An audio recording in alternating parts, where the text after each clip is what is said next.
Now, looking ahead to President Trump's state visit to the UK, the US and British governments are expected to sign a landmark nuclear power agreement in London. That's expected to generate thousands of jobs and to strengthen Britain's energy security. New tie-ups with US firms could be worth up to $54 billion, with plans for advanced modular reactors to provide up to 6 gigawatts of nuclear energy. From London, our business reporter, David Waddell, has been covering this story for the BBC. He joins me now. David, explain to me, what does this commercial deal mean potentially for the two countries involved?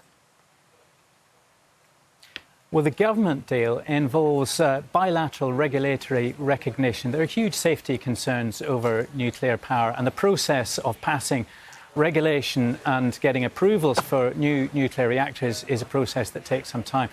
So this intergovernmental deal, to start with, is one that will allow recognition, mutual recognition on both sides of the Atlantic of any regulatory passes that are made on either side. Linked to that, of course, is the commercial deal, and this is between the British multinational energy supplier Centrica and X-Energy, which is a US-based company that builds reactors, is in the process of building reactors for the likes of Dow Chemicals and Amazon to power its data centres, amongst much else. Now, the CEO of X-Energy is in London. He's been signing that deal with Centrica.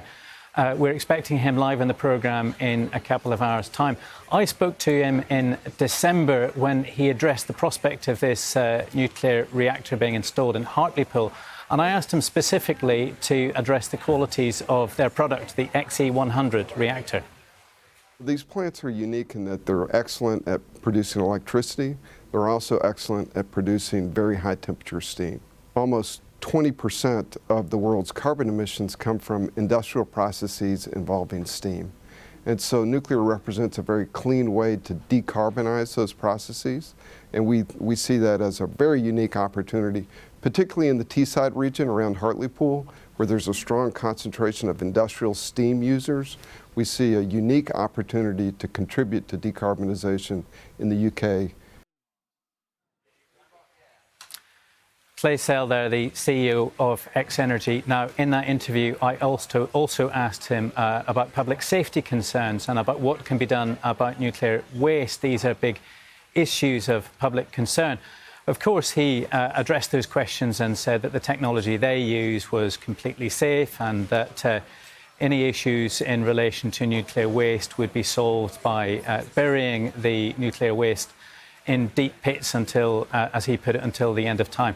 That won't stop the public questions. Those public questions about safety and waste are likely to continue for years to come.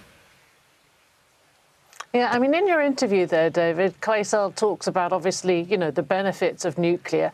It is getting a lot more attention these days. But why do you think that is happening at a time when people are also talking about this shift to renewables? Well, there is huge pressure on national grids all around the world, certainly in the US, certainly in the UK and many other places. And that pressure comes from a number of sources. We're looking here at data centres and artificial intelligence. This is a huge draw on electricity demand. The International Energy Agency has assessed that that draw is likely to amount to 1,000 terawatts of power by next year. That's the same as the entire electricity demand of Japan. A couple of other issues. Increasingly, heating is being drawn from electricity rather than gas or oil, for example. Also, huge amounts of electricity being used to power electric vehicles, not just cars, but buses and lorries now. And, of course, population growth is another issue that is likely to draw upon energy.